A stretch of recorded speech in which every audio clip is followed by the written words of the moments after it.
Bismillahirrahmanirrahim. Assalamualaikum warahmatullahi wabarakatuh. Selamat bergabung sahabat soleha.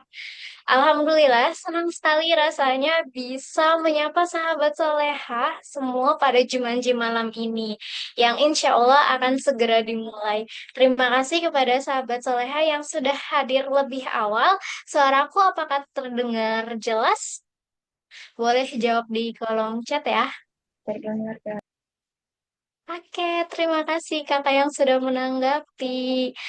By the way, sahabat soleha dari kota mana aja nih? Apakah ada sahabat soleha yang dari Pulau Sumatera? Oh, Kediri hadir. Alhamdulillah. Jakarta, Bekasi, Masya Allah. Lombok, Pacet, Jatim. Oke, Jakarta. Oke, Alhamdulillah. Terima kasih ya kakak-kakak yang sudah menanggapi.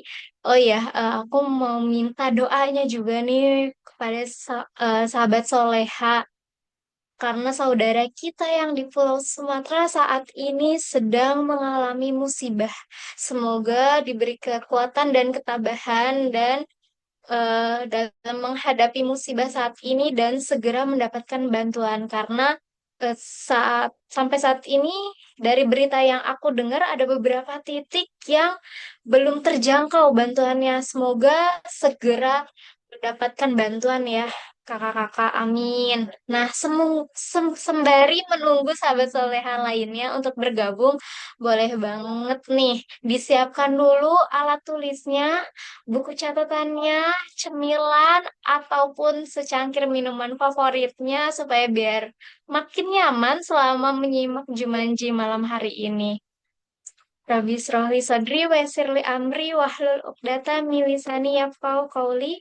Alhamdulillahi rabbil alamin wa bihi nasta'in wa ala umuri dunya waddin.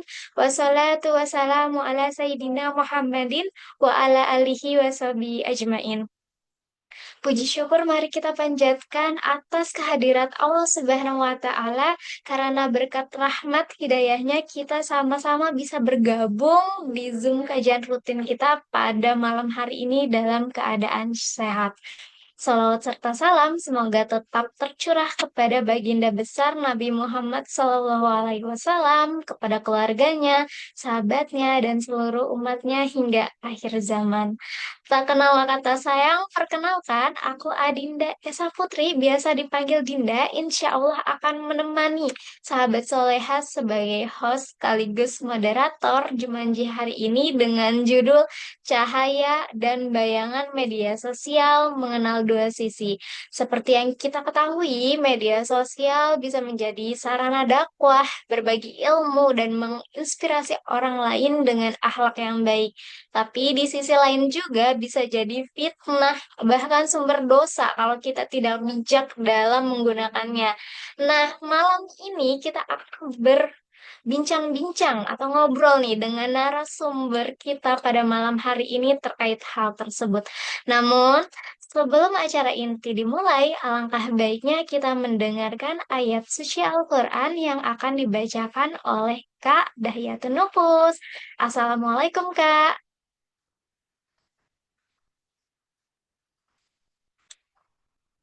Halo Kak, silahkan Kak Nufus.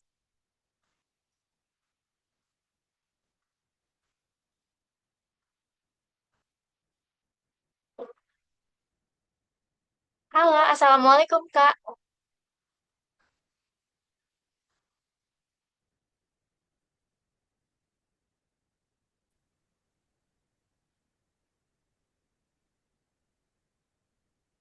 Halo, Assalamualaikum Kak Nufus. Silahkan Kak. Oke, siap. Terima kasih Kak atas kesempatannya. Bismillahirrahmanirrahim. Assalamualaikum warahmatullahi wabarakatuh. Teman-teman, perkenalkan ya, nama aku Dahiyatun Nufus, boleh panggil Nufus saja. Sebelum kita mulai, mari kita sama-sama tilawah sama-sama dulu ya teman-teman. Yang ada mushafnya, boleh dibuka dulu mushafnya, atau juga boleh kita lihat di layar sama-sama ya. A'udzu billahi minasyaitonir rajim. Bismillahirrahmanirrahim. Ya ayyuhalladzina amanu in ja'akum fasikum binaba'in fatabayyanu an tusibu qauman bijahalatin fatusbihu ala ma fa'altum nadimin. Yang artinya, wahai orang-orang yang beriman, jika seorang fasik datang kepadamu membawa berita penting, maka telitilah kebenarannya agar kamu tidak mencelakakan suatu kaum karena ketidaktahuanmu yang berakibat kamu menyesali perbuatan itu. Maha benar Allah dengan segala firman-Nya. Sadaqallahul azim. Cukup sekian. Wassalamualaikum warahmatullahi wabarakatuh.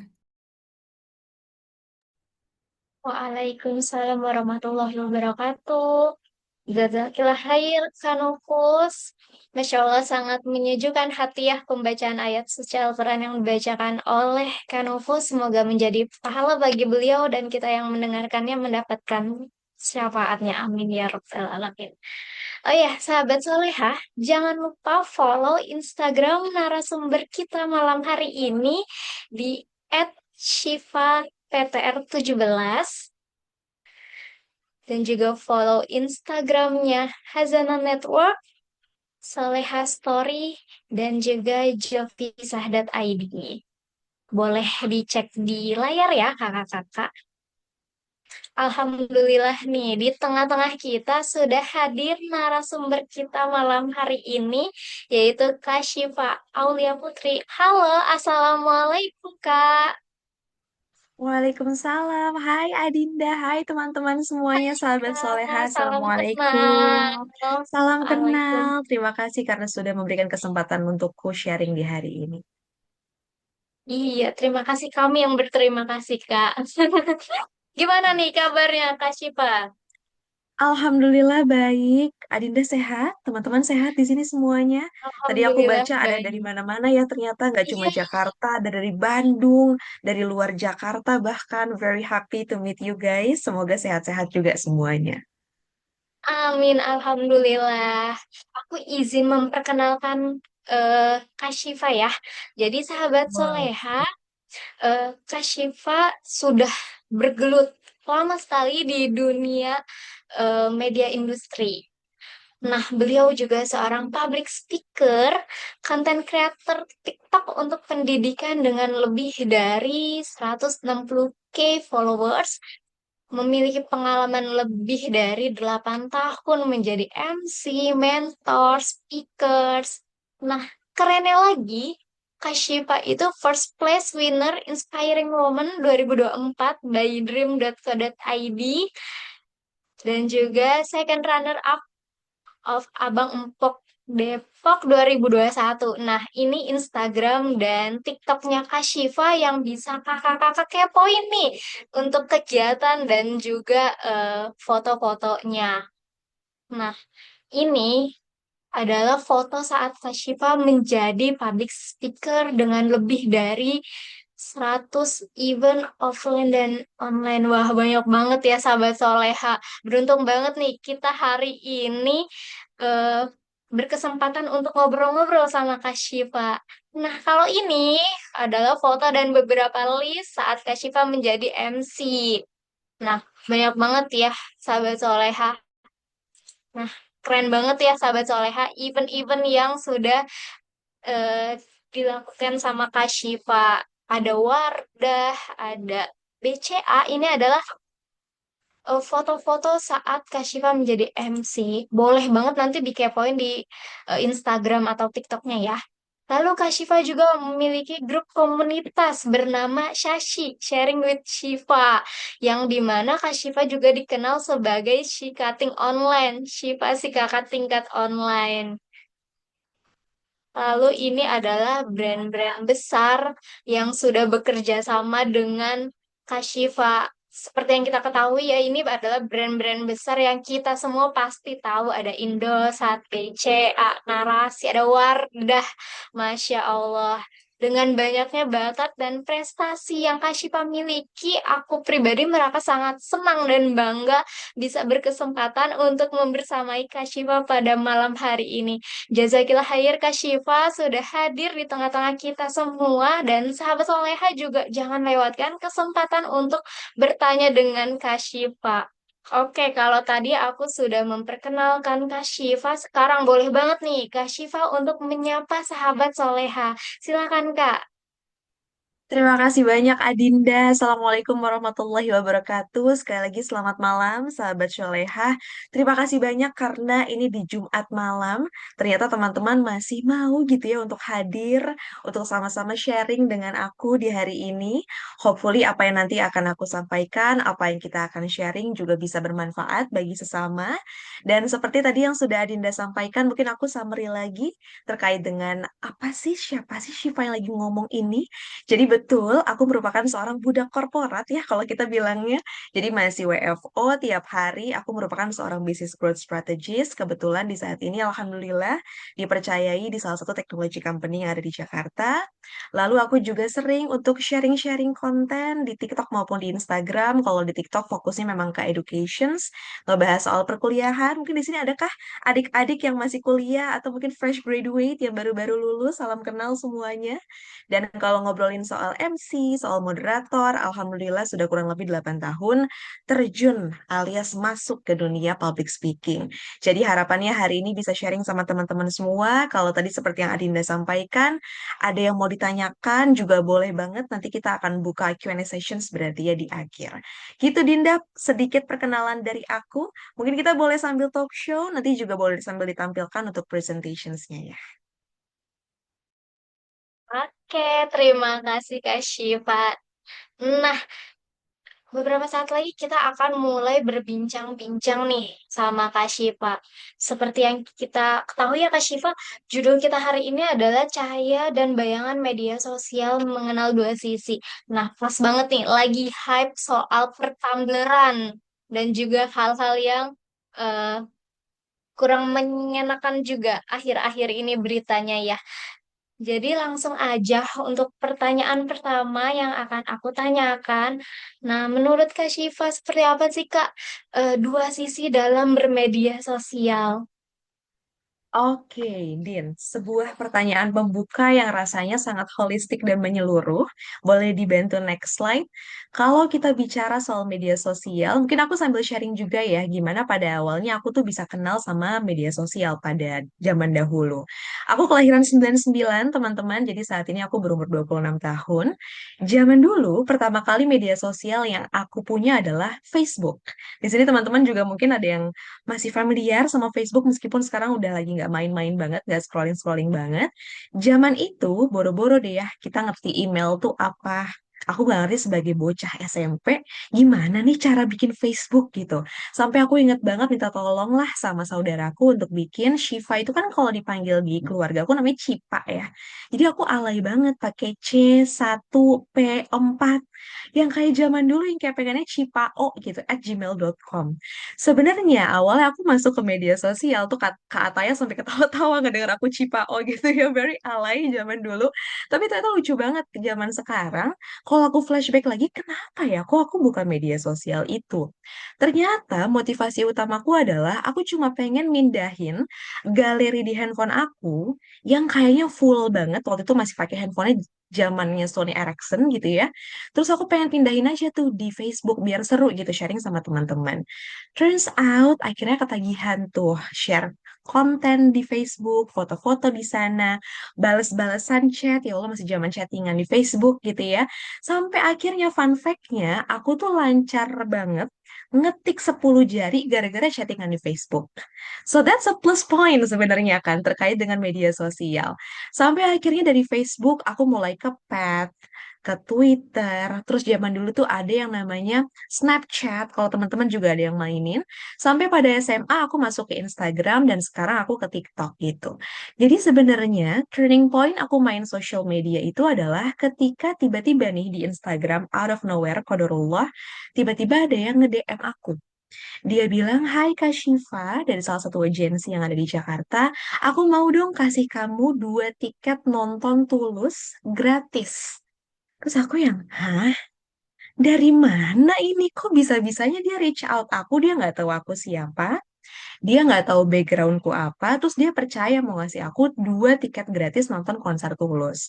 Ternyata beliau ini adalah salah satu agensi yang megang Soy Joy pada saat itu. Dan memang mereka mensponsori tiket konser Tulus. Jadi aku merasa bahwa media sosial itu sebenarnya sesuatu hal yang menarik gitu untuk dikulik. Karena bagiku pada saat itu dia bisa kasih benefit tambahan. Aku nggak kenal orangnya siapa, tiba-tiba dikasih tiket konser. Dan begitu seterusnya. Tapi betul apa yang kata Adinda bilang tadi, bahwa media sosial ini tuh kayak pedang bermata dua gitu. Turning point-nya lagi adalah aku merasa bahwa setiap ada media sosial baru, ini tuh adalah sebuah kolam baru yang rasanya kayak pengen aku kulik. Ada TikTok nih muncul, wah ini opportunity baru nih. Aku kulik lagi. Ada Instagram muncul, apa sih yang bikin dia beda, yang bikin aku penasaran, aku kulik lagi. Dan yang perlu digarisbawahi adalah media sosial itu sebenarnya netral, teman-teman. Tapi tergantung balik lagi bagaimana cara kita menggunakannya. Kalau misalkan kita menjaga lisan, nggak menyakiti orang lain, dan selalu diniatkan untuk kebaikan, insya Allah malah jadi sebuah manfaat untuk kita.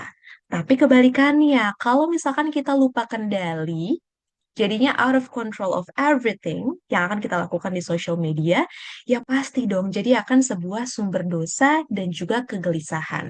Aku akan coba breakdown bagaimana pada akhirnya sisi positif dan sisi negatifnya seperti apa. Boleh dibantu next slide-nya? Yang pertama adalah sisi positifnya dulu. Pasti teman-teman ngerasain banget yang namanya connection. Aku tuh pernah shock pas temenku bilang, "Shift, aku tuh nggak perlu tanya kabar kamu gimana hari ini. Lihat kamu nge-share Instagram story aja, aku udah tahu bahwa you are alive gitu. Nggak usah tuh aku tanya kayak, Shift, apa kabar gitu."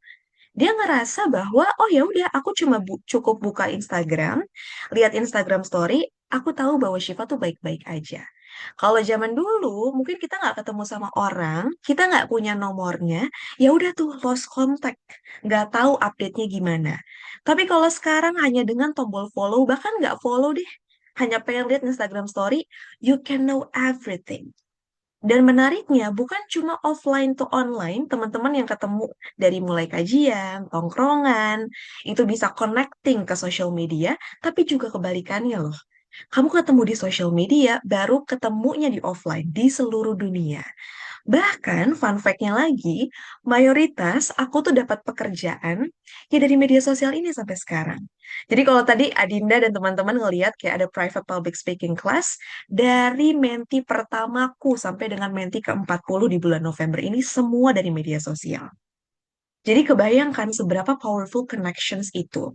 Terus yang kedua adalah amplifying your voices. Kamu mau share apapun, suara kamu di media sosial tuh akan dengan sangat mudah. Dan tadi sempat disampaikan juga sama Adinda bahwa aku suka banget sharing di Sashi, sharing with Shiva namanya. Jadi aku sharing nih pembelajaran apa sih yang aku dapat setiap harinya, dan ternyata ini ngebuat orang lain ngerasa lebih hidup. Bahkan ada beberapa orang yang suka curhat sama aku, sampai aku disangka, Kashif, kamu tuh lulusan psikologi ya? Padahal bukan guys, aku lulusan broadcasting. Sampai disangka kayak Kashif kayak psikolog deh, ini bukan padahal. Dan qadarullah, ada beberapa orang yang bahkan nggak jadi mengakhiri hidupnya hanya karena merasa didengarkan lewat social media. Belum pernah ketemu, aku hanya bales chatnya aja, tapi mereka tidak jadi untuk mengakhiri hidupnya. So it's amplifying your voices. Yang ketiga adalah community and belonging. Aku percaya bahwa dengan social media akses belajar tuh kayaknya udah semakin gede banget gitu. Ini akan ngebantu kita untuk ketemu sama orang-orang yang punya ketertarikan yang sama. Kayak sekarang nih, sahabat Sholeha, oke tertarik sama social media, ikut deh Jumanji hari ini. Dan ternyata menariknya kita juga bisa sharing perspektif. Apa sih sudut pandang kita soal isu ini? Kenapa isu ini jadi sesuatu hal yang penting? Karena menurut aku percaya bahwa setiap orang tuh punya background masing-masing yang beragam sekali yang ngebentuk diri kita saat ini, maka ini juga pasti akan bisa ngebantu kita untuk dapat banyak pembelajaran hidup. Dan kalau kita ngobrolin soal positive sides di media sosial, aku tuh suka banget sama konsep ikigai ini, teman-teman. Ikigai ini adalah start from what you love. Apa sih yang kamu suka? Aku paham banget, zaman sekarang pasti kayak, please know your passion. Terus kita mikir, apa passion aku ya? Aku nggak tahu lagi passionku apa, Kashif. Nggak usah mikir jauh-jauh, nggak usah mikir kayak public speaking, nggak usah mikir kayak debat, nggak usah mikir kayak growth strategist, itu kan suatu hal yang berat. Start from kamu nanya sama diri kamu sendiri. Kamu sukanya apa? Kalau kamu masih nggak tahu juga, kamu buka sekarang explore Instagram kamu buka explore TikTok kamu sukanya nontonin apa? Dan breakdown dari situ. Apa yang kamu suka? Misalkan kamu suka nontonin orang MUA, make upin, apa namanya, muse-nya. Sekarang tanya, kamu suka cara MUA-nya berkomunikasi kah? Which means kamu passionate di public speaking.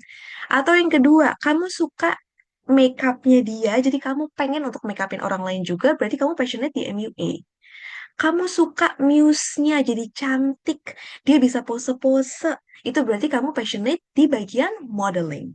Jadi sebenarnya kita bisa tahu what you love dengan cara breakdown apapun dari keseharian yang kamu rasakan dan kamu lakukan setiap hari.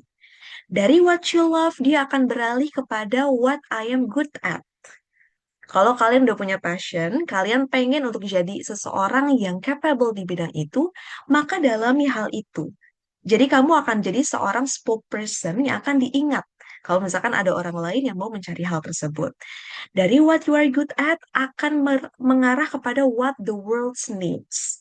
Apa sih yang dunia butuhkan dari passion yang aku punya, dari ilmu yang aku miliki. Aku percaya mungkin kalau aku nggak share di social media, personal brandingku, apa yang aku miliki, aku nggak akan bisa nih jadi speakers di hari ini. Ini yang pada akhirnya kan mengkoneksikan kita. Dan terakhir, tetap ya bun, cuan, cuan, cuan, namanya hidup di era saat ini, what you can be paid for. Ini kan menyenangkan jadinya. Apa yang kamu suka bisa jadi apa yang kamu miliki potensi dan juga kompetensinya, becoming bermanfaat bagi orang lain, dan terakhir kamu juga dibayar akan hal itu. Jadi ini tuh holistic banget ikigai. This is the positive sides of social media. Sekarang kita lihat negative sides-nya apa ya kira-kira. Next slides-nya. Jangan salah, positifnya banyak, tapi negatifnya juga harus untuk diperhatikan. Yang pertama, ini yang paling sering banget dan bahkan aku ngerasain. Short attention span dan overwhelmed. Ini yang ngebuat kita apa, mudah banget terkena gosip dan mudah untuk bergibah. Aku paham ya, gibah itu nikmatnya, Masya Allah. Tapi nggak boleh, cinta-cintaku. Kita harus tahan pergibahan duniawi itu. Karena aku pernah ada di titik ketergantungan banget sama media sosial. Dikit-dikit kayaknya, aduh notifikasi membuka handphone. Aduh ada apa ya, padahal cuma misalkan e-commerce tertentu kasih promosi. Habis upload, nungguin respons orang lain. Ih, orang lain suka nggak ya sama foto aku? Ih, udah berapa like ya, berapa komen ya? Sampai akhirnya stres sendiri gitu. Terlebih ya, sekarang aku melihat bahwa kita dipaksa untuk melihat konten dengan durasi yang singkat. Bahkan 15 seconds atau kurang dari itu. Di tengah semua orang bisa kasih informasi, aku rasa kita pun sebagai seorang pribadi jadi overwhelmed akan hal itu. Jadi gampang terkena gosip, gampang terkena gibah, ini yang perlu kita waspadai. Yang kedua, pamer berlebihan atau ria. Kadang kita nggak sadar, punya handphone baru, share di Instagram Story. Tapi lupa, kenapa aku harus share ini? Niatku awalnya apa ya? Apakah untuk pamer? Apakah sekadar untuk cerita background story pada akhirnya kamu punya milestone baru? Atau apa niatnya? Kalau niatnya keliru jadinya apa? Ria. Pamernya berlebihan. Ini juga nggak bagus. Ketiga adalah insecurity.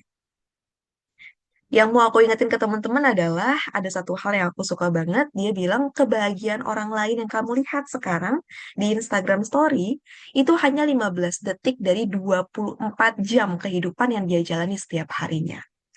Mungkin study case-nya kayak gini. Kamu ngerasa iri kali ya kalau lihat orang-orang ada jalan-jalan ke Bali.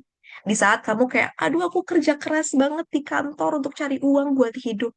Tapi ternyata temenmu yang ke Bali itu, dia ke Bali dengan cara berhutang. Dan dia hanya mau flexing. Who knows kalau kata Daniel Caesar zaman sekarang ya. Siapa yang tahu? Jadi kalau menurutku ya insecurity-nya coba untuk dikurang-kurangin meskipun ada banget ya saat-saat kayak kalau mental kita lagi low, kayaknya lagi self confidence-nya juga lagi rendah, kita insecure-nya lebih gampang. Tapi kalau kamu udah punya self boundaries-nya juga kuat, kamu akan bisa memilah. Kamu bisa thinking lagi kenapa aku ngerasa insecure dan bagaimana cara untuk mengatasinya. Itu sih Din, dua pedang dari social media, the positive side and the negative side yang bisa jadi concern buat kita. Jadi dua sisi dalam bermedia sosial ini tergantung dari mana kita melihatnya ya Kak, dan juga sebenarnya dari kebiasaan kita sehari-hari Mm-mm, gitu. mm-mm, Nah, kadang kita bener tadi udah disinggung nih sama Kak mm-mm, Syifa, kayak pamer berlebihan niat kita bersosial mm-mm. media tuh apa sih? Nah, kadang tuh kita suka lupa ya, tujuan kita sebenarnya bermedia sosial itu apa? Nah, gimana sih Kak untuk membenahi niat dan tujuan kita menggunakan media sosial agar bisa membawa lebih banyak kebaikan dan mengurangi mudaratnya gitu. Oke, kita next slide lagi. Berkaitan sama niat, ini kan sangat dekat ya dengan kehidupan kita sehari-hari, terutama dalam agama Islam.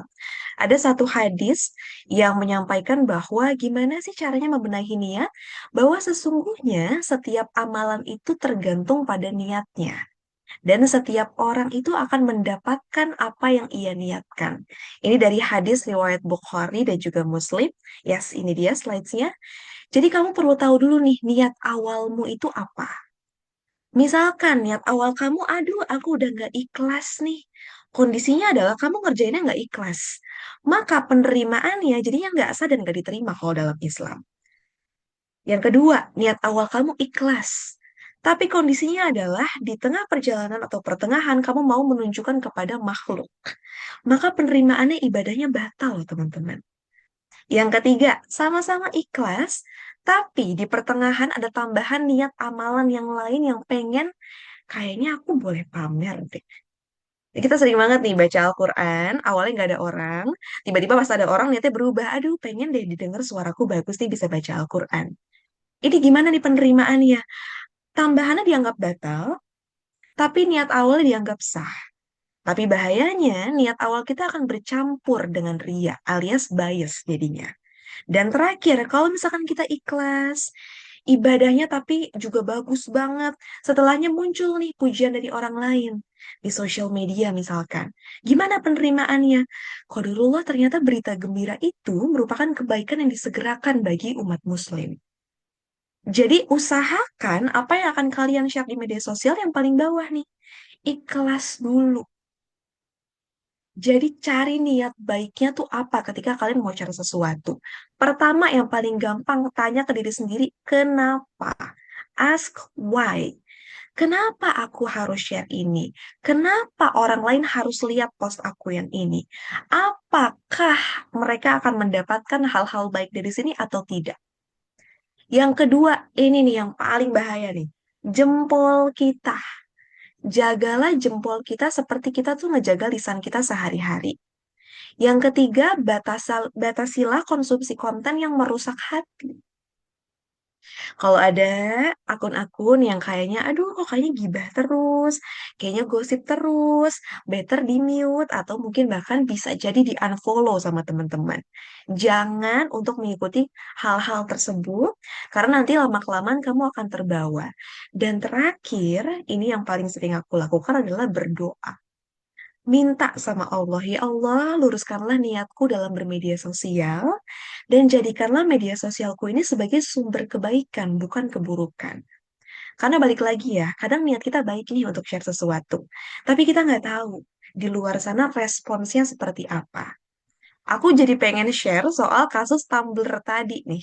Karena Tumblr ini lagi lumayan rame banget sampai tadi aku sudah sempat lihat bahwa ada verifikasi alias mediasi yang dilakukan. Kita bahas satu-satu dari mulai kenapa kasus Tumblr ini bisa rame banget.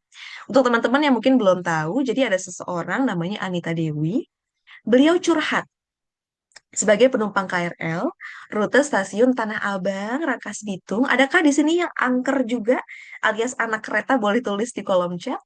Dia curhat awal di X, teman-teman, alias Twitter kalau zaman dulu. Terus dia pindah, karena X-nya nggak rame, dia pindahlah ke Thread. Dia curhat bahwa cooler bag-nya tertinggal di bagasi kereta. Setelah dicek, udah dapet nih cooler bag-nya. Set, dia buka, tumblernya hilang. Tapi semua peralatan cooler bag-nya itu ada. Yang dia minta awalnya hanya pengen curhat, pengen validasi aja, dan meminta pihak KAI punya SOP khusus. Kalau misalkan pengen lihat CCTV. Tapi headline-nya yang ditulis adalah Tumbler Tukuku Gone atas ketidaktanggungjawab petugas PT KAI dan mention at commuter line. Gak sampai di situ, berlanjut dong. Petugas KAI-nya pasti kan ngerasa kayak, waduh, aku lagi yang bertanggung jawab. Beliau menghubungi Anita. Dia menjelaskan bahwa memang beliau tidak mengecek isi tasnya karena kondisinya stasiun lagi chaos banget nih, lagi rame banget. Dan bahkan dia menawarkan berniat untuk, ya udah deh Mbak, ngomong sama suaminya Anita juga namanya Alvin, aku gantikan deh tumbler yang hilangnya. Tapi ternyata qadarullah ditolak. Pasti netizen Indonesia itu gampang kasihan, tapi juga gampang emosian, teman-teman. Apa yang terjadi? Petugas tadi dia ngerasa terancam nih kehilangan pekerjaannya dan ada kabar bahwa beliau merupakan karyawan outsourcing. Jadi kalau teman-teman lihat bahwa PT KAI bilang beliau ini tidak memberhentikan, betul. Karena yang memberhentikan adalah outsourcingnya sebenarnya. Dan diberhentikan. Nggak lama, Anitanya juga diberhentikan dari kantornya. Coba bayangin, hanya karena dia share satu threads, yang terjadi adalah yang pertama, media dan influencer ikut up berita ini dengan headline bombastis banget. Kalau teman-teman lihat dalam 24 jam terakhir. Yang kedua, fokus utamanya terlupakan. Udah sampai mediasi sekarang, kita tahu nggak siapa yang nyuri tumblernya? Nggak tahu. Orang CCTV-nya juga nggak bisa kelihatan. Yang ketiga, akibat yang timbul jadi lebih besar dan memicu kemarahan berkelanjutan dari netizen. Wah, biarin aja Anita dipecat. Kasihan tuh si petugas KAI-nya. Dia tuh menghidupi 4 orang di keluarganya, bla bla bla bla. Dan parahnya lagi yang keempat berlanjut ke ancaman ranah pribadi. Ujung-ujungnya, again, namanya di Indonesia harus klarifikasi. Cuma gara-gara kehilangan tumbler. Next lagi slides-nya. Jadi aku dapat salah satu thread yang bilang bahwa ternyata hanya karena itu dia kehilangan pekerjaan sebagai sumber income. Yang kedua, citra diri Anita dan Alvin, bahkan keluarganya menjadi buruk. Yang ketiga, dia ngerasa perasaannya nggak tenang pasti. Dia ngerasa nggak aman kan, karena terancam dari berbagai arah. Se-Indonesia, bayangin. Dari mana-mana, nggak cuma di Jakarta, di Bandung, di Makassar, dimanapun nyerang dia. Dan terakhir, kita pernah mikir nggak sih kalau Anita ini tuh sebenarnya seorang ibu loh. Dia bawa cooler bag karena bawa ASI-nya dan sedang menyusui. Pasti banyak banget akibat yang dirasakan. Namanya seorang ibu menyusui, kalau dia udah stres, pasti ASI-nya seret. Bayinya juga jadi nggak happy. Keluarganya juga pasti sedih banget. Dan ini berkelanjutan. Bahkan aku tadi dapat info, kalau ternyata banyak netizen Indonesia yang ngehack emailnya, ngehack Instagramnya, sampai mengancam mau ngegerebek rumah dia dan rumah anggota keluarganya, bahkan sampai dengan orang tuanya. Ini jadi ngebuat aku berpikir, kalau Anita berpikir dulu berkali-kali sebelum posting, hal ini tuh pasti nggak terjadi. Jadi ini adalah salah satu study case yang perlu teman-teman pikirkan. Emang sih tumblernya cuma 300.000. Emang sih ini tuh hak aku untuk tahu, untuk dikembalikan siapa yang nyuri.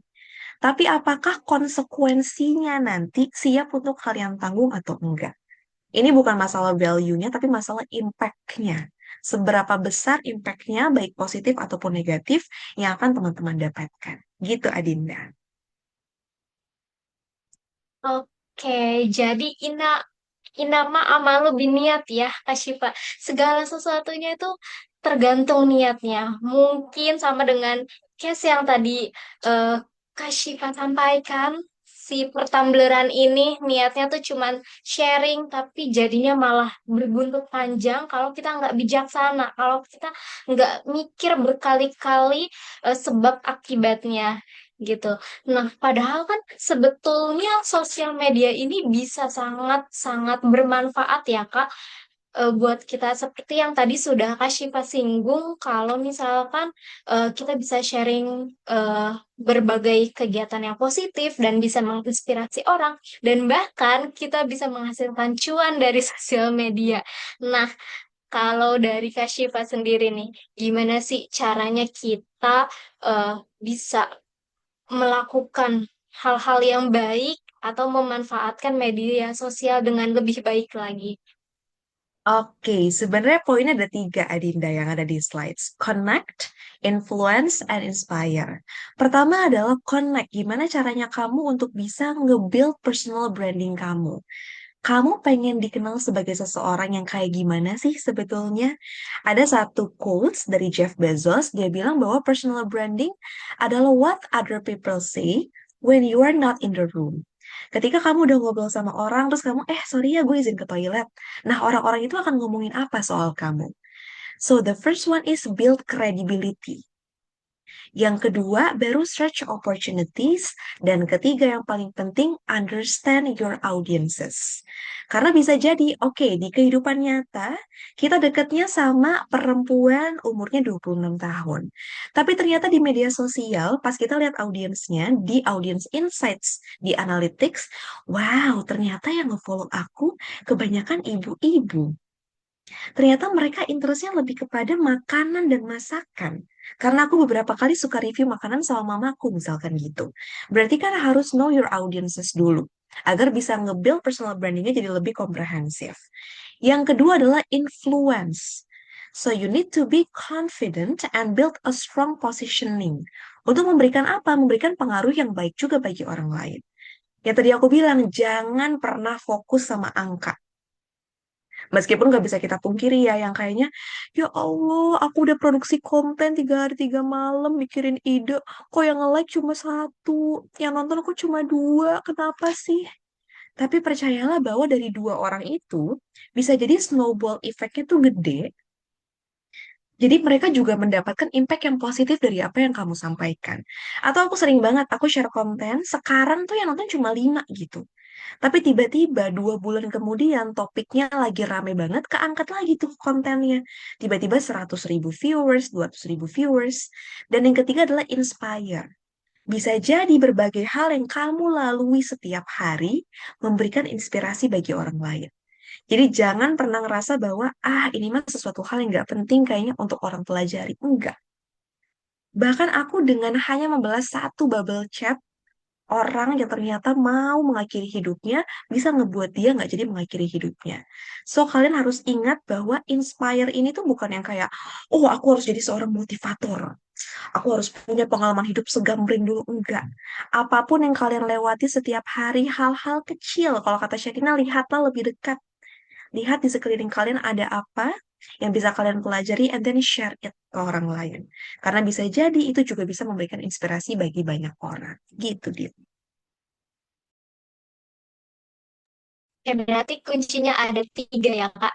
Connect, influence, dan inspire. Nah, terus bagaimana sih kita bisa mengetahui konten-konten apa nih yang bisa bermanfaat baik buat diri sendiri maupun orang lain? Atau gimana sih caranya kita bisa mengulik hal-hal yang kita tahu, oh ini nih konten yang aku banget gitu loh. Oke, ini pasti jadi kebingungan banyak orang ya. Kayak, Kashif aku tuh sukanya banyak. Atau Kashif aku tuh nggak suka sama sekali sama banyak hal. Gimana caranya find your niche? Ini caranya. Lebih mudah karena aku sudah bikinkan 4 diagram, jadi kalian bisa define sendiri. Yang pertama adalah cari tahu hal yang kamu sukai dan kamu bisa. Jadi misalkan nih, kamu suka menjahit dan kamu bisa menjahit. Ini jadi modal utama kamu. Atau yang kedua, kamu suka menulis dan kamu bisa menulis. Ini jadi modal utama. Aku suka berpublic speaking dan aku bisa modal utama. Tulis sebanyak-banyaknya. Hal yang kamu suka dan hal yang kamu bisa. Yang kedua, hal yang kamu suka tapi kamu belum bisa. Berarti kamu enjoy nih ngelakuin hal ini. Apa yang perlu kamu lakukan? Ambil kelas. Buat tahu detailnya seperti apa dan buat improving your skills.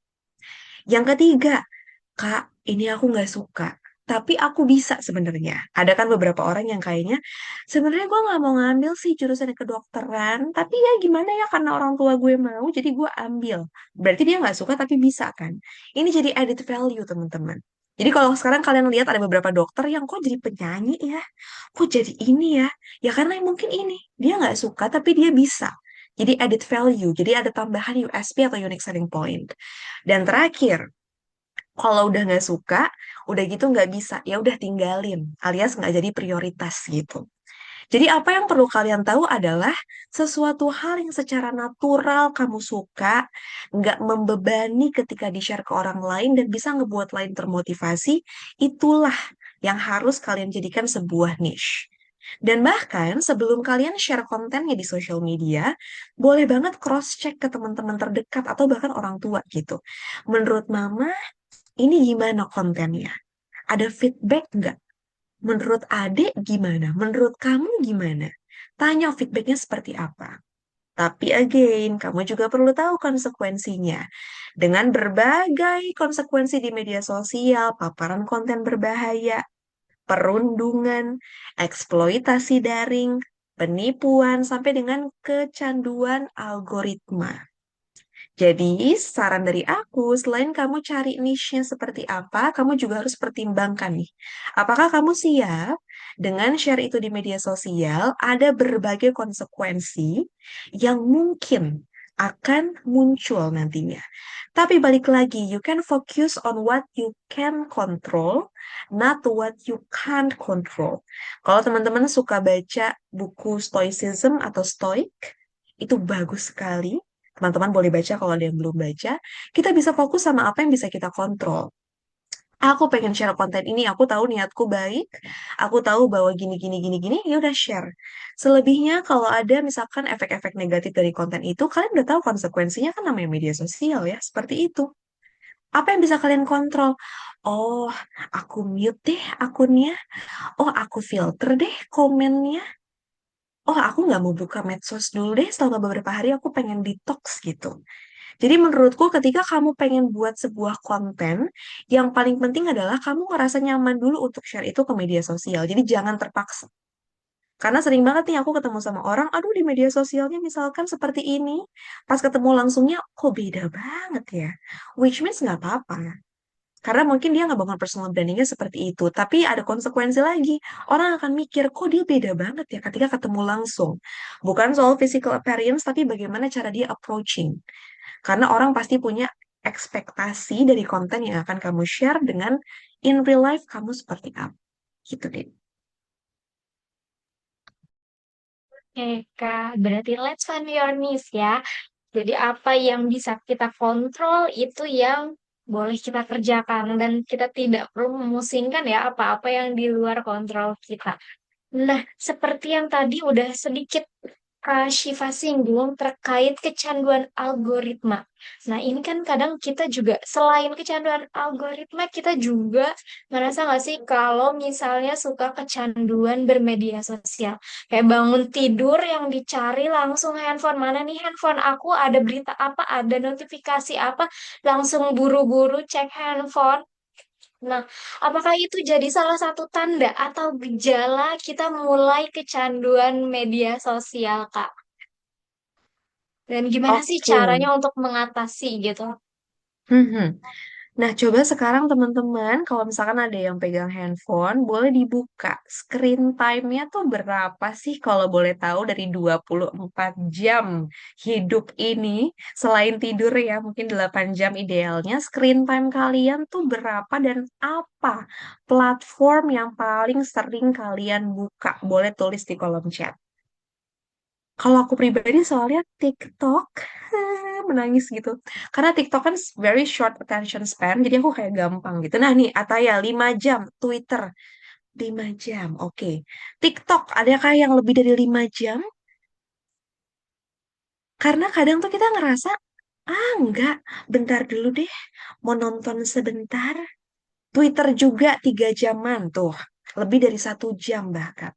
Kadang ya, kalau kita bandingkan ya Allah, sholat aja kita 15 menit kayaknya rasanya nggak betah gitu, pengen buru-buru. Tapi kita bisa loh scrolling, scrolling, scrolling. Makanya kecanduan ini kan jadi bahaya banget. Bahkan untuk teman-teman di sini yang mungkin udah punya anak, ini juga bahaya banget sekarang karena anak-anak tuh udah mulai kecanduan sama media sosial. Seperti yang tadi Adinda bilang, apa sih gejalanya? Yang pertama adalah bangun tidur, langsung cari handphone. Rasanya kayak mau mati aja gitu kalau misalkan kita nggak ngeliat handphone ada update apa sih hari ini. Padahal menurut psikologi tuh itu buruk sekali loh. Coba kamu bayangin, baru bangun, nyawanya kayak baru ngumpul, tiba-tiba ngelihat handphone ada notifikasi, bla bla bla bla, melakukan PHK. Apa kamu nggak mental breakdown coba? Ngebaca berita kayak gitu ketika kamu belum sadar dan emosinya belum stabil. Yang kedua, ini nih, doom scrolling atau dumb scrolling. Bentar deh, scroll, scroll, scroll 2 jam, 3 jam, 5 jam. Yang ketiga, wah ini yang udah next level lagi, gelisah. Atau bahkan ngerasa takut tertinggal kalau misalkan nggak buka media sosial. Lebih parahnya lagi, produktivitasnya menurun. Awalnya mau ngerjain tugas kuliah, gara-gara lihat sosial media, ketiduran, lupa sama tugas kuliahnya. Jadinya SP deh. Jadinya nggak bisa lanjutin kuliah deh. Harus ngulang. Susah fokus, mudah terdistraksi nih. Teman-teman yang susah banget multitasking, ini juga agak bahaya. Berarti jangan-jangan kamu udah kecanduan. Atau bahkan malas berinteraksi langsung sama orang lain. Kayaknya gue gak nyaman deh meeting offline, meeting online aja kali ya. Males keluar rumah, di rumah aja kali ya. Bukan masalah introvert extrovert, tapi bagaimana kamu tetap bisa bersosialisasi sama orang lain untuk menjaga energi itu. Terus bahwa ini yang juga parah, semua hal harus langsung di-share tanpa tujuan jelas. Ambil foto, cekrek, share langsung sosial media. Apa share? Apa share? Tanpa berpikir 2 kali. Konsekuensinya apa? Dan terakhir adalah melihat keberhasilan orang lain bukan jadi sebuah motivasi, tapi langsung mempengaruhi persepsi diri. Misalkan, padahal dia dapat LPDP, ya karena kita tahu nih, dia udah berjuang 3 tahun. Tapi karena kondisi emosional kita nggak stabil, ketika kita lihat itu kita bilang bahwa ya dia mah pasti bisa karena dia orang kaya. Jadi bisa les TOEFL, dia bisa les IELTS gitu kan, apapun itu. Padahal kita tahu loh background dia tuh gimana untuk mencapai hal itu. Jadi jangan sampai keberhasilan orang lain yang kita lihat itu jadi mempengaruhi persepsi diri kita sendiri. Ini yang udah paling tingginya banget nih. Jadi kalian bisa lihat nih, sekarang kalian ada di step keberapa. Kalau misalkan udah mulai ke step yang terakhir-terakhir, maka hati-hati. Harus banget untuk dibatasi mulai dari sekarang. Gitu dia. Kalau Dinda dari sini udah mulai yang mana nih dia? Sekalian aku nanya ke Dinda. Kayaknya yang bangun tidur langsung cari handphone deh. Iya Masih ya, itu sih. susah ya. Ya susah kayak bangun tidur langsung Mm-mm. mana nih handphoneku? Aduh siapa nih yang Betul, betul. ngechat gitu. Mm-mm, Padahal nggak mm-mm. ada yang terlalu penting ya Kak. Nah terus eh media sosial juga nih. Kan kita bahas media sosial juga kayak rumah, kayak ruang tamu yang dimana ada adab dan etika yang harus kita jaga. Nah, apa aja sih Kak adab dan etika yang harus kita perhatikan saat menggunakan media sosial agar tidak salah langkah gitu? Oke, yang pertama adalah di tengah banyaknya media sosial yang ada saat ini, yang harus teman-teman ketahui adalah pahami dulu karakteristik media sosial itu. Bahkan sampai dengan turunan matriksnya. Karena sering banget nih aku ketemu sama orang, Shift, aku suka nulis. Aku share deh di TikTok, di Instagram, dimanapun mirroring konten. Padahal karakteristiknya berbeda. Bahkan aku pernah baca bahwa orang bilang, audiens di TikTok tuh seru banget, tapi ketika gue upload di Instagram, kok gue kena bully ya? That's it. Ada perbedaan karakteristik teman-teman dari setiap media sosial yang akan kita share nanti ke depannya. Jadi pahami sampai matriksnya. Apakah matriks dia adalah engagementnya tinggi? Engagement tuh apa? Asalnya dari mana? Kenapa engagement jadi penting? Itu perlu kalian ketahui.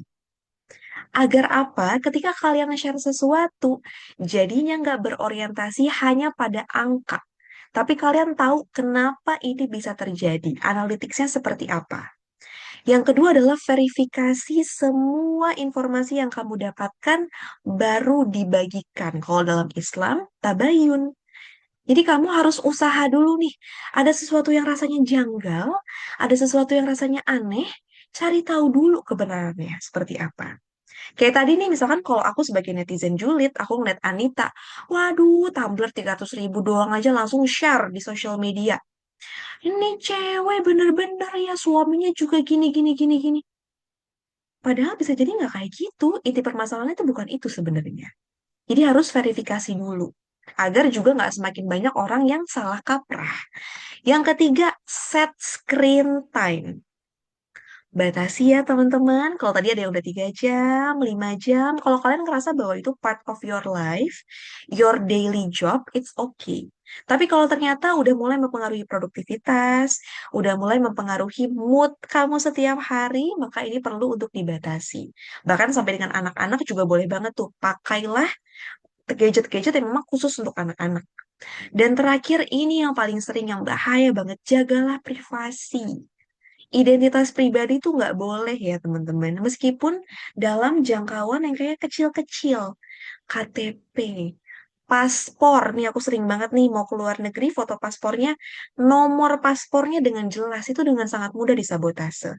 SIM, informasi keuangan. Nomor rekening, ini hati-hati.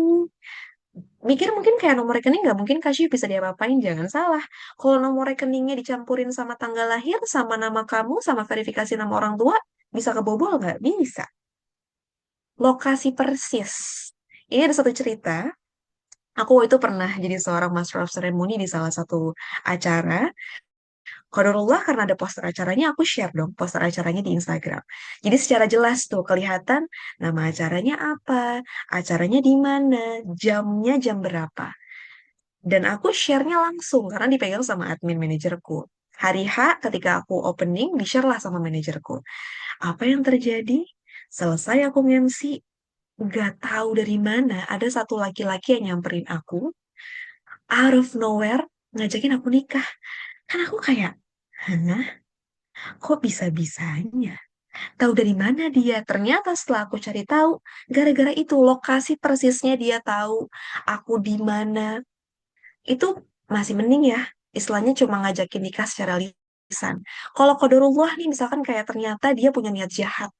Dia ngikutin aku sampai aku pulang, cari tahu rumah aku di mana kan lebih bahaya lagi teman-teman.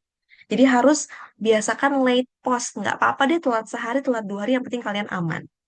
Kata sandi, alamat rumah, nama orang tua, sama yang terakhir yang suka kalian lupa, foto tanda tangan. Ini juga nggak boleh. Jadi coba ditelaah lagi, diingat-ingat lagi. Kalau misalkan ternyata, aduh aku udah sempat share lagi, blur. Aduh aku udah sempat share lagi, di archive dulu baru di share ulang gitu, biar lebih aman ke depannya gitu dia.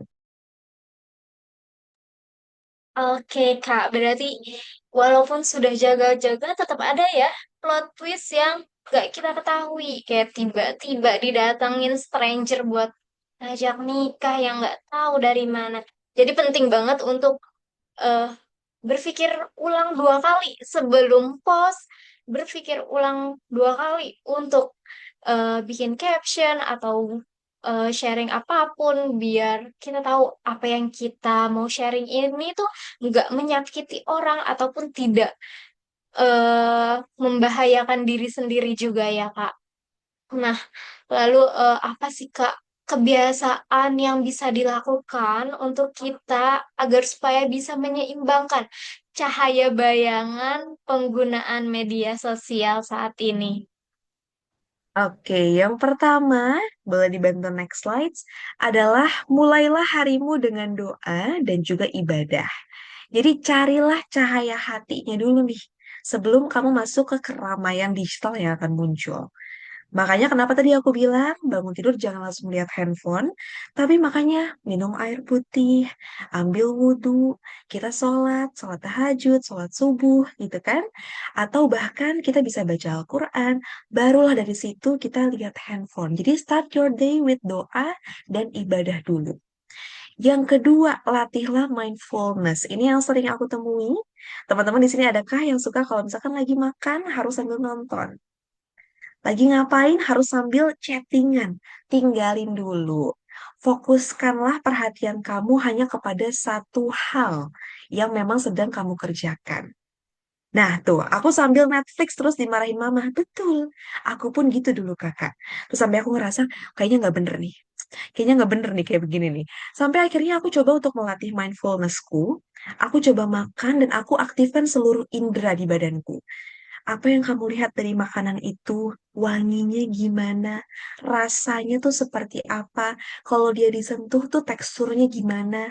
Jadi mainkanlah semua indera agar bisa melatih mindfulness. Yang ketiga, fokus atau followlah akun-akun yang membantu kamu menerapkan kebaikan. Contohnya ini, Sholeha Story, Jumanji, ada banyak sekali doa-doa yang juga bisa kamu terapkan ke depannya. Yang keempat, prioritaskanlah interaksi in real life. Ngobrol, komunikasi sama orang lain. Orang yang seru lewat chat, belum tentu ketika ketemu juga seru. Ataupun kebalikannya. Tapi kan ketika kita ketemu, intensitas ngobrolnya akan lebih besar dibandingkan kita chat. Jadi makanya harus dilatih interaksi secara lebih nyata. Dan terakhir, buatlah target-target kecil setiap harinya. Ketika kamu share sesuatu, target kamu apa? Dan evaluasi diri sebelum kamu tidur setelah sholat Isya. Kamu boleh journaling, boleh self-talk ke diri kamu sendiri. Carilah kira-kira apa yang perlu dievaluasi dan agar lebih baik lagi ke depannya. Gitu, Dinda.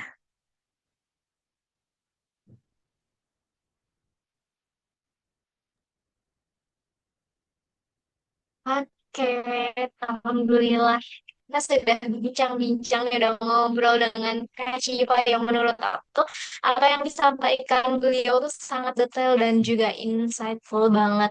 Nah, berarti media sosial itu seperti game ya, Kak Syifa.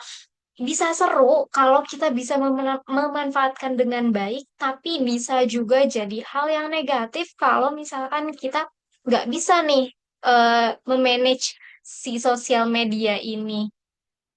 Nah, terus eh sahabat soleha, jangan kemana-mana. Nah, jadi siapa yang mau sahabat soleha yang sekarang nih kesempatan eh sahabat soleha untuk bertanya. Boleh banget yang mau bertanya bisa raise hand langsung. Kita ngobrol-ngobrol langsung sama Kak Syifa. Boleh yang mau tanya kita utamakan yang raise hand terlebih dahulu ya. Ada yang mau bertanya? Ayo, kapan lagi bisa nanya atau ngobrol sama Kak Syifa nih? Nah, ada tuh satu. Kak Eh, Salma Kak Khairani. Salma. Halo, langsung aja Kak Salma. Assalamualaikum, Kak. Waalaikumsalam warahmatullahi wabarakatuh, Kak Dinda. Suaraku udah terdengar belum ya? Terdengar jelas. Silakan, Kak, Oke. pertanyaannya. Ya, terima kasih Kak untuk kesempatannya. Juga Kak Syifa, terima kasih untuk materinya. Tadi seru banget. Pertanyaan aku itu, tadi kan Kakak sempat mention cerita Tumblr yang viral itu ya.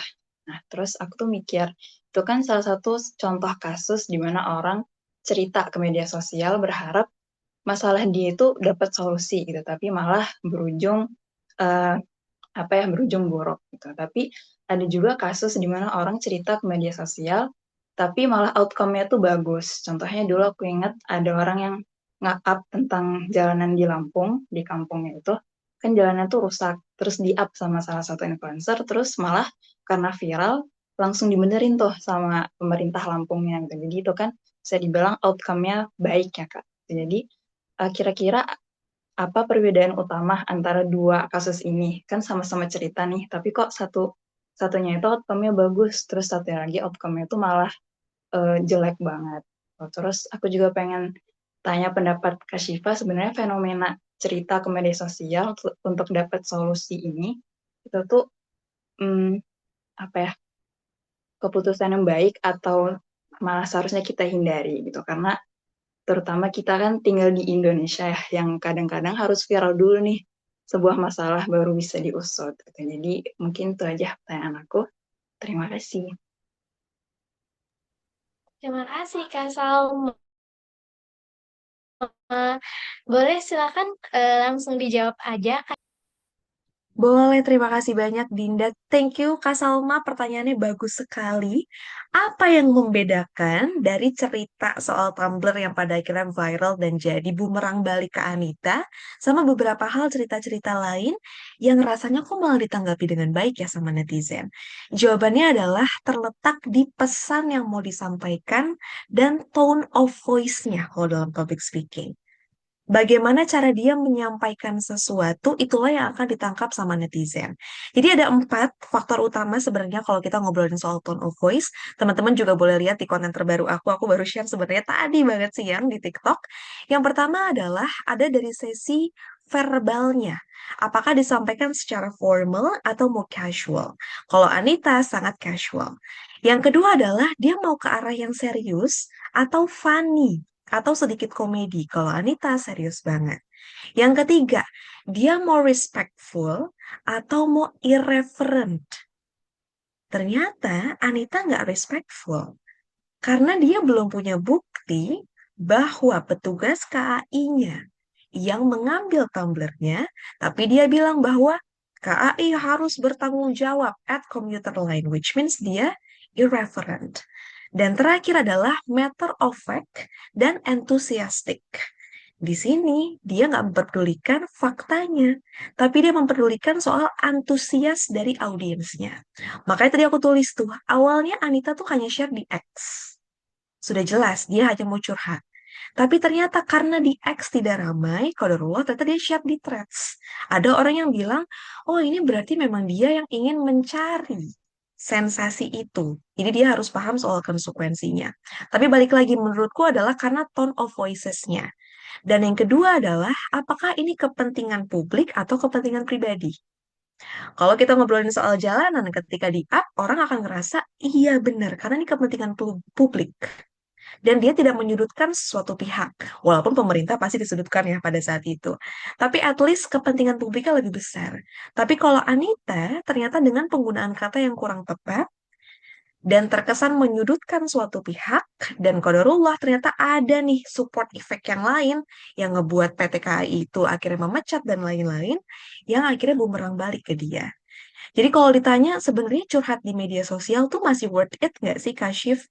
Jawabannya adalah tergantung. Seberapa besar case-nya? Kalau misalkan memang ternyata ini kayaknya udah nggak bisa nih kalau kita selesaikan dalam ranah pribadi, maka boleh di-share, tapi harus paham konsekuensinya pasti ada negatif dan ada positifnya.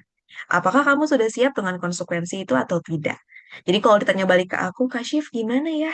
Kalau ada suatu masalah, kalau ternyata kamu rasa adalah privasi banget, better selesaikan dengan orang-orang terdekat. Tidak perlulah dibesar-besarkan, karena balik lagi, pendapat orang lain itu di luar kontrol kita, dan kalau kamu sudah siap untuk nge-share itu, maka kamu sudah harus siap dengan konsekuensinya. Gitu, Salma. Semoga menjawab pertanyaan dari Salma dan bisa diterapkan ke depannya ya, Salma. Terima kasih. Aku kembalikan lagi ke Adinda. Terima kasih Kak Syifa atas jawabannya. Terima kasih juga Kak Salma untuk pertanyaannya. Lalu kita lanjut ke ada Kak Ataya. Assalamualaikum Kak. Halo, Assalamualaikum Kak Syifa. Terima kasih juga Waalaikumsalam. Kak Dinda udah mempersilahkan aku untuk bertanya. Iya, Nah, sebelumnya makasih banget Kak Syifa udah sharing yang aku rasa eh, kita malam hari ini nggak cuman talk show, tapi ada sesi mentoringnya juga kayak memang Kak Syifa sebagai psikating online. Seru banget Kak. Dan aku tadi jadi sempat kepikiran eh kan aku memang saat ini bekerjanya di ranah media sosial juga nih Kak. Meskipun sebenarnya aku kurang nyaman untuk share tentang diriku di TikTok, di Instagram. Jadi sebenarnya aku kurang aktif lah main Instagram, TikTok gitu. Jadi Instagram, TikTok aku sebenarnya tidak aktif. Nah, tapi aku harus bekerja dengan dunia TikTok dan Instagram gitu. Jadi aku setiap harinya scroll TikTok nyari konten atau bikin konten harus ngepost gitu. Jadinya terpapar gitu. eh Gimana cara Kak Syifa sebagai yang memang sudah bergelut di media sosial juga agar dari segi pekerjaan itu kita terpapar media sosial nggak terlalu draining gitu Kak Syifa, karena sejatinya dari segi pribadi pun aku sudah tidak menambah itu gitu di dunia kehidupanku, ya aku eh, Twitter, Substack, jadi lebih ke yang konten bacaan. Tapi kan aku tidak bisa mengelak, aku harus kerja di sini. Tapi terasa juga nih draining banget. Nah, kalau dari Kak Syifa, gimana sih caranya untuk mengatasi hal tersebut? Terima kasih Kak Syifa. Oke, terima kasih Kak Taya pertanyaannya. Aku relate banget karena sebetulnya selain aku megang business growth strategist di kantor sebagai BD, dulu di Narasi kan aku sebagai growth specialist, jadi aku juga sangat harus updated with the trends. Aku kayak tiap hari tuh bukain tren Google, aku liatin di TikTok, sama saat ini Alhamdulillah aku megang salah satu komunitas namanya komunitas Senja. Jadi kalau teman-teman mau lihat, ada komunitas untuk lanjut usia. Jadi kita concern di bagian bidang senior sama bagaimana untuk bisa membantu family caregiver. Jadi aku pun juga harus update tuh sama si tren-tren TikTok. Dan aku juga jadi copywriter di salah satu psikolog yang ada di Jakarta. Jadi aku paham banget gimana kayak aduh stres banget lagi nih. Kita harus cari bahkan sometimes bukan cari insight-insight menarik tapi cari sisi negatifnya. Dalam artian kita harus tahu nih isunya tuh lagi apa. Yang aku lakukan adalah yang pertama set waktu dulu sih kata ya. Jadi aku udah tahu nih, oke, aku akan ngerjain ini, misalkan ngerjain si senja ini, aku harus cari isu-isu yang menyedihkan, yang kayaknya rasanya tragis gitu ya untuk para senior di Indonesia, hanya dalam waktu 1 jam. Selebihnya aku nggak boleh lagi cari-cari, kalaupun muncul ya udah alhamdulillah, tapi nggak boleh cari. Karena ternyata kalau kita ngebatasin waktu itu ngebuat badan kita juga akan ngikutin sebenarnya.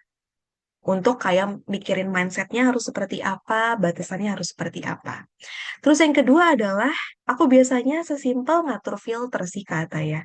Jadi aku biasanya punya beberapa akun. Jadi akun pribadiku ini tidak akan aku gunakan untuk searching riset, tapi ada akun lain yang memang secara khusus aku fokuskan ke sana. Karena apa? Ketika kita nge-search sesuatu, kan automatically dia akan mempengaruhi algoritmanya. Sama kayak temen aku nih, dia suka banget belanja online. Dia takut lupa sama akun-akun yang dia follow. Kalau misalkan di akun pribadi kan banyak, akhirnya dia bikin second account hanya untuk nge-follow akun-akun online shop yang dia suka gitu. Nah sama nih halnya sama kerjaan kita. Kalau ternyata Kak Ataya megang 3 akun, maka akun yang pertama, buatlah akun lain untuk nge-riset soal ini. Jadi ngebukanya secara spesifik. Jadi notifikasi yang akan masuk juga nggak akan tumpang tindih. Terus yang ketiga adalah pastinya buatkan untuk set screen time. Karena kalau bukan kita ya yang nge-set kayak susah ya. Nggak akan ada habisnya tuh untuk kita nge-scrolling dan draining. Dan terakhir yang aku sering lakukan adalah ya udah evaluasi diri dan journaling tadi. Jadi aku kontemplasi nih. Ya ampun ternyata aku scroll 4 jam capek banget ya. Kayak kurangin deh besok 3 jam. Atau kakak bisa cari tahu nih apa yang Kak Ataya suka. Kalau aku pribadi kan aku suka banget ngomong sama orang lain ya. Jadi cara aku kalau aku udah capek adalah aku ketemu sama orang, aku ngajak ngobrol. Biar aku dapet insights-nya bukan cuma lewat social media tapi lewat obrolan gitu. Jadi coba untuk cari apa yang Kak Ataya suka buat nge-recharge lagi energi itu lewat aktivitas lain yang pada akhirnya, oh seru nih kayaknya. Dan kalau ternyata udah parah banget nih stresnya, ya udah take your time untuk kayak gue mau hapus dulu di aplikasinya. Boleh nggak sehari? Tapi sebelumnya gue banking konten kok gitu. Karena aku pernah banget tuh yang seminggu jangan ganggu gue capek banget tolong gitu. Tapi seminggu sebelumnya aku udah nge-banking konten, jadi sebenarnya aman-aman aja untuk ke depannya. Tapi seminggu itu aku benar-benar fokus untuk detox nggak megang social media. Itu ternyata bisa ngeriset diri kita juga tuh untuk bikin mindset bahwa nggak semua hal kok perlu kita cari, gak semua hal perlu kita tahu. Kalau misalkan emang informasi ini penting, dia akan datang dengan sendirinya kok. Dan kita bisa ngefilter hal itu, gitu. Semoga membantu Kak Ataya. Semangat untuk jadi admin-admin social medianya. Oke, nice insight Kak Syifa. Terima kasih banyak karena ada beberapa tips yang oh iya aku baru nangkep dan sekiranya oh ya bisa aku lakuin next time. Tapi ada juga yang tadi Kak Syifa bilang kita ganti akun gitu ya buat ganti algoritmanya. Dan kebetulan akun yang aku pegang nih algoritmanya suka keluar yang sedih-sedih gitu Kak Syifa. Kayak misalkan Paham banget. soal ibu gitu misalkan atau kayak eh, pemulung lagi kenapa gitu kan itu jadi kayak ada sedih-sedih padahal kalau misalkan di TikTok FYP aku biasanya dulu yang lawak-lawak ketawa-tawa gitu jadi sebenarnya itu sih yang ngaruh kayak gitu tapi nice insight dari Kak Syifa aku insya Allah bakalan lakuin ke depannya. Terima kasih Kak Syifa, terima kasih Kak Dinda Dan atas senang kesempatannya. hati. Terima kasih banyak Kak Taya untuk pertanyaannya dan terima kasih juga untuk penjelasan dan jawabannya Kak Syifa. Kita lanjut ke pertanyaan selanjutnya ya. Ada Kak Retia. Assalamualaikum Kak. Silahkan.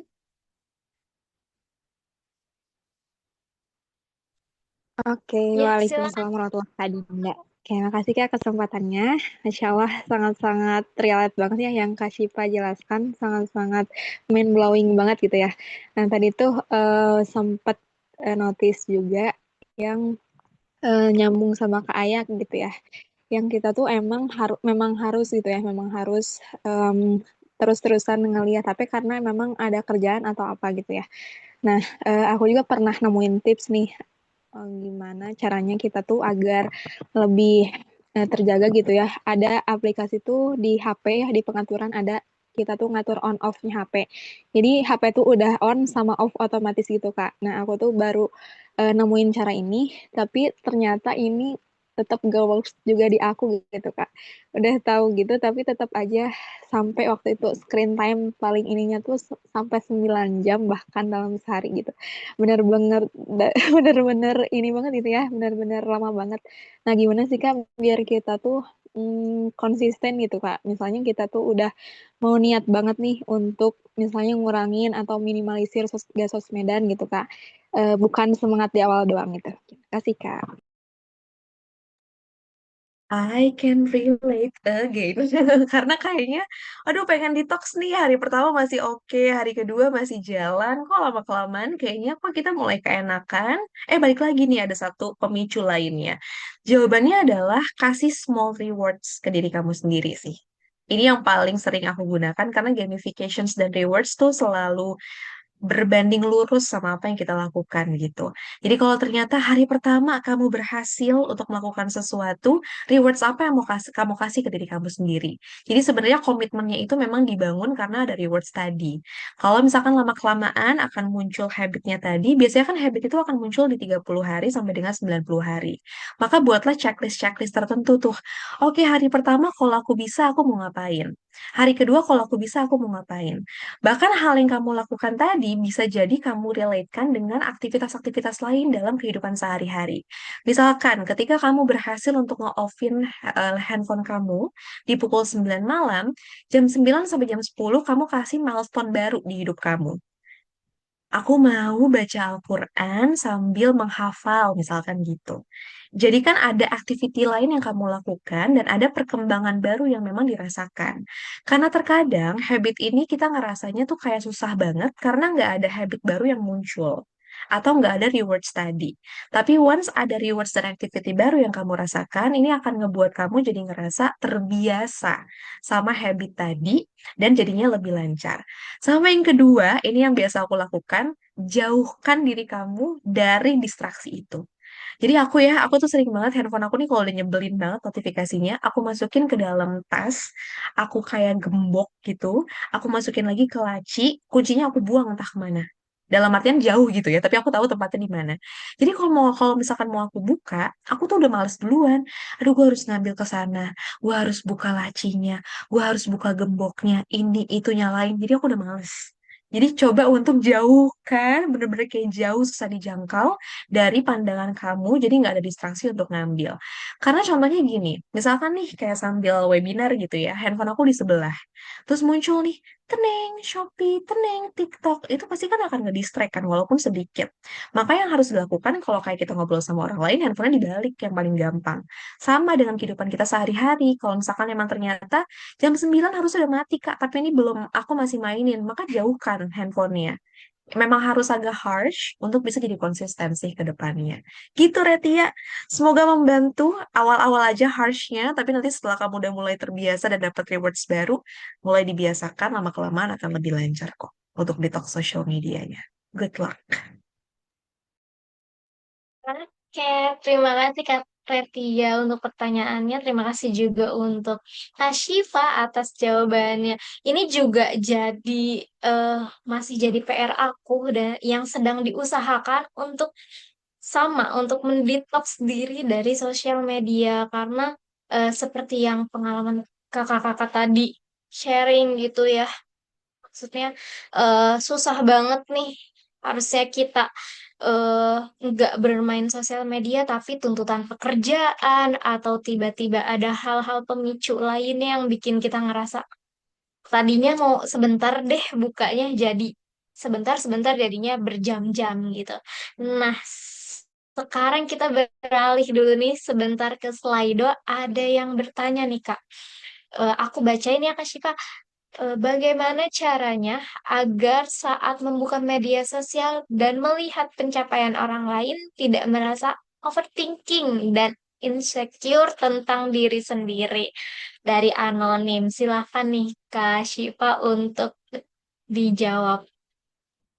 Oke, yang pertama adalah coba jangan buka media sosial ketika kalian lagi ngerasa energinya lagi habis atau lagi nggak bisa mengontrol emosi.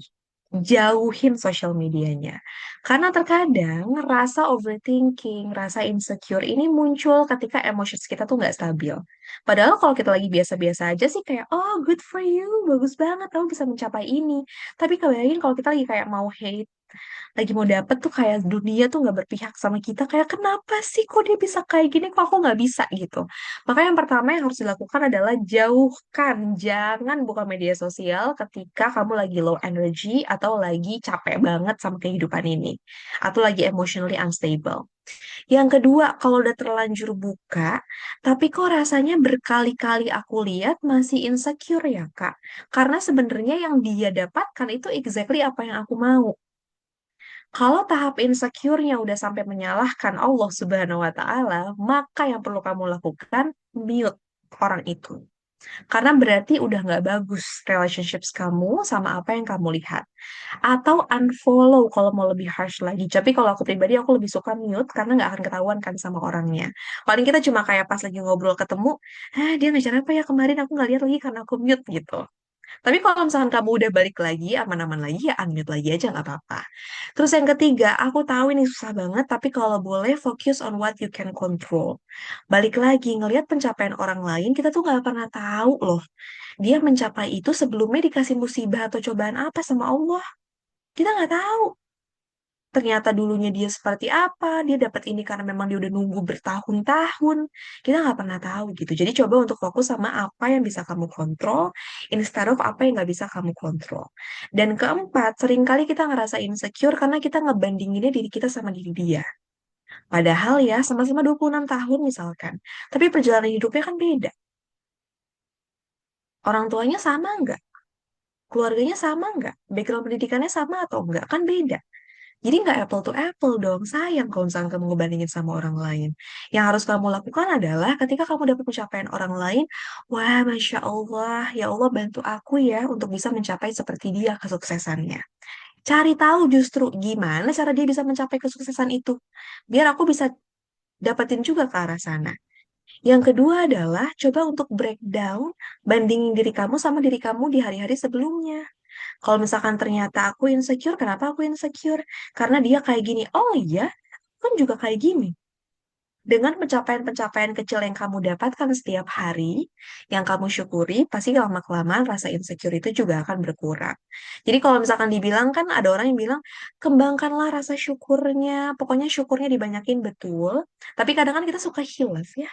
Kayak, iya tahu sih harus bersyukur, tapi gimana ya Allah, susah banget nih karena pencapaian orangnya keren-keren banget gitu. Maka harus fokus, tulis aja apa yang memang kamu lakukan hari ini. Pencapaian-pencapaian kecil itulah yang perlu kamu kasih apresiasi ke diri sendiri. Jadi mood kamu penuh, hati kamu penuh ketika ngebuka Instagram atau social media yang nggak akan diisi sama hal-hal negatif tuh sama persepsi yang lain gitu. Jadi kontrolnya ada di tangan kamu. Kalau kamu nggak suka, kamu ngerasa insecure, mute atau follow, bahkan jangan buka sama sekali. Atau kalau misalkan kamu ngerasa oke, baru kamu follow dan juga buka lagi. Jadi based on your experiences dan juga based on your backgrounds pada hari itu. Gitu, semoga membantu. Aku tahu ini sulit, tapi kita bisa bersama-sama, guys. Oke, ada lagi nih. Terima kasih banyak ya Kak Shiva.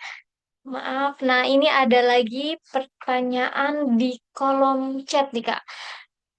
Dari Naili Rohma. Kak izin tanya, kalau overthinkingnya dengan impian atau harapan yang belum terwujud gimana? Nah, gimana nih Kak Shiva? Menarik. Karena aku tuh juga tipikal yang overthinking banget sebenarnya. Kayak apa tuh aku pikirin banget gitu ya nanti ke depannya gimana. Naili tos dari jauh tos. Karena sama banget. Yang aku lakukan adalah aku merasa overthinking itu kan kayak kills us ya. Dari segi emosional, dari segi waktu gitu. Pada akhirnya apa yang aku lakukan, aku change overthinking yang ada di kepala aku doang. Aku tuliskan, aku breakdown plan aku apa. Dari mulai short term sampai dengan long term. Jadi dengan kamu punya checklist-checklist tadi yang tadinya unstructured, kamu jadi punya struktur-struktur yang jelas gitu. Oke, impian aku A. Kalau misalkan kamu setiap hari cuma overthinking doang, kamu nggak tahu stepnya apa yang perlu dilakuin. Tapi misalkan nih aku pengen deh punya kelas public speaking. Pada saat itu aku overthinking tuh, tapi gimana ya aku ilangin perspektif negatifnya. Terus aku tulis apa yang perlu aku lakuin. Oh, satu, bikin trial class.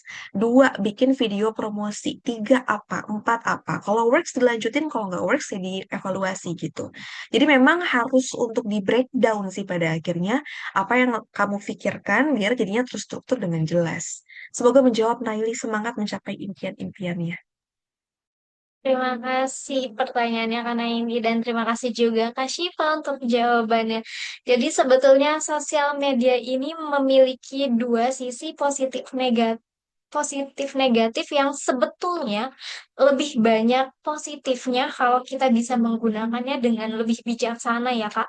Dengan membatasi penggunaan sosial media, fokus sama diri sendiri, tidak iri dengan orang lain karena apa yang kita lihat itu mungkin hanya beberapa detik dari kehidupan mereka gitu dan juga fokus dengan apapun yang bisa kita kontrol gitu.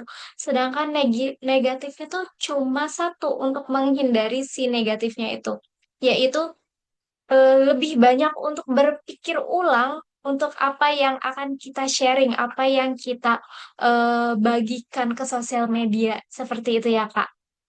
Nah, apakah ada sahabat soleha yang ingin bertanya lagi?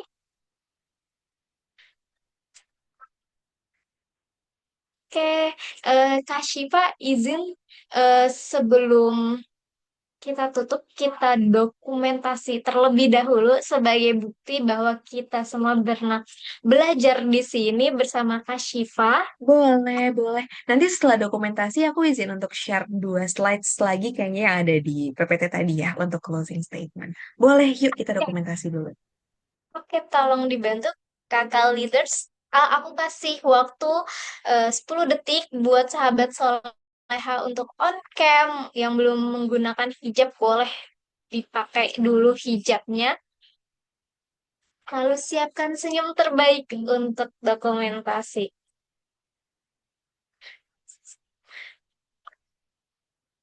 Oke, boleh dibantu kakak leaders untuk dokumentasinya. Silakan.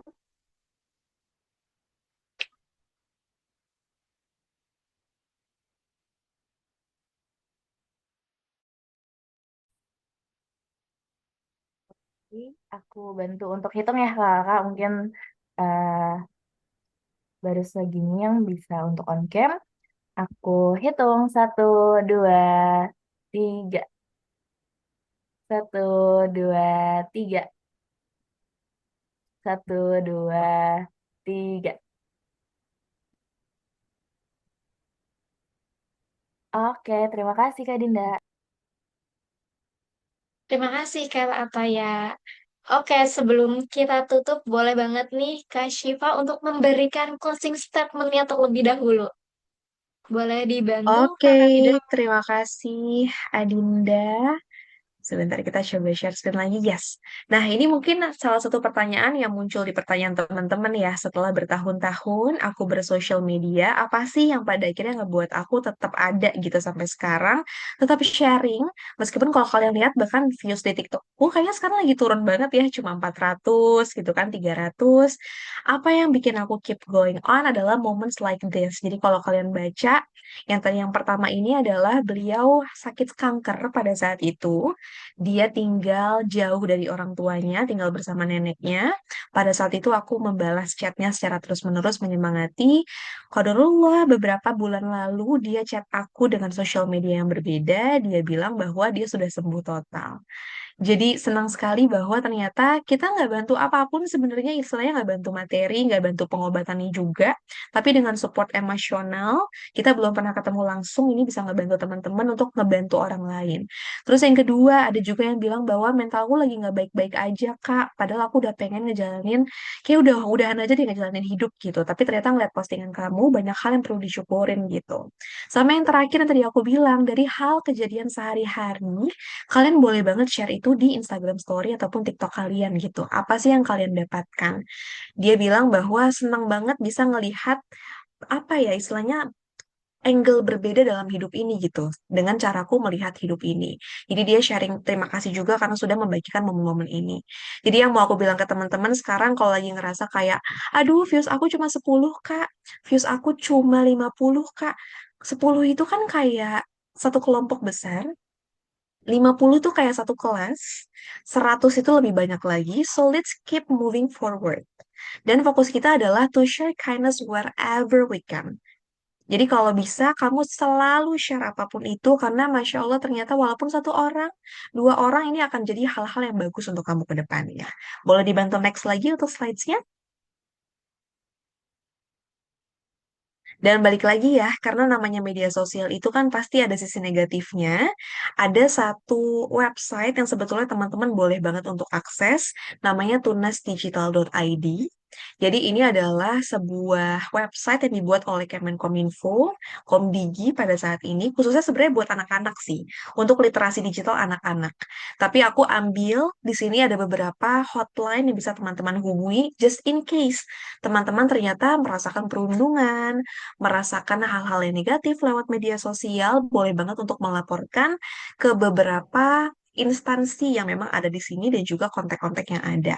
Agar kalian nggak sendirian dan kalian ngerasa lebih safe bermain media sosial ke depannya dengan berbagai pertimbangan juga.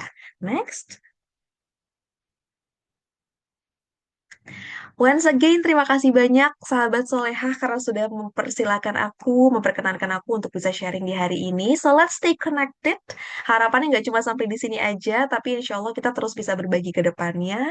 Kalau ada beberapa pertanyaan teman-teman yang belum sempat aku jawab, atau baru kepikiran nih mau nanya sama Kak Syifa, boleh banget untuk kontak aku di TikTok maupun di Instagram, @SyifaPTR17. Atau kalau misalkan mau collab-collab, mau ngobrol-ngobrol lebih lanjut juga boleh banget ke email shifauliabusiness@gmail.com. Segitu dulu dari aku. Semoga bermanfaat bagi teman-teman semuanya. Senang sekali bisa ketemu malam hari ini. Aku kembali lagi kepada Adinda. Ya, baik. Terima kasih banyak. Sekali lagi aku ucapkan jazakillah khair kepada Kak Syifa yang sudah berkenan berbagi dan juga memberikan banyak sekali insight baru untuk kita semua. Semoga bisa kita implementasikan lebih baik di dunia nyata maupun di media sosial. Dan terima kasih juga kepada sahabat Soleha yang sudah standby dari awal hingga akhir. Semoga suatu hari nanti kita bisa bertemu lagi, bisa ngobrol-ngobrol lagi sama Kak Syifa di kesempatan selanjutnya. Dan jangan lupa follow Instagramnya Kak Syifa di @syifaptr17. Dan juga sahabat Soleha, aku mau ingetin kalau minggu besok tanggal 30 November akan ada Jovi Satok bersama Kak Bayu dengan tema Sembuh Sebelum Bertemu. Terima kasih sekali lagi aku ucapkan kepada Kak Cipa. Sebelum kita tutup, mari kita membaca doa kafaratul majlis. Subhanakallah wa bihamdika asyhadu alla ilaha illa anta astaghfiruka wa atubu ilaik. Terima kasih sekali lagi kepada Kak Syifa. Sampai bertemu di lain kesempatan. Terima kasih juga kepada sahabat soleha lainnya. Senang sekali. Adinda Esa Putri, pamit undur diri. Selamat malam. Assalamualaikum warahmatullahi wabarakatuh. Jazakillah khair, Kak Syifa. Waalaikumsalam warahmatullahi wabarakatuh. Terima kasih teman-teman semuanya. Thank you Adinda, Kak Ataya, Terima teman-teman yang kasih. lain, Sholea Story, Kak Hori. Hai, terima kasih. Sampai ketemu lagi di kesempatan lainnya. Aku izin untuk leave ya. Selamat weekend. Selamat Ya, menikmati waktu selamat weekend. beristirahat, Kak. Bye-bye. Assalamualaikum. Waalaikumsalam.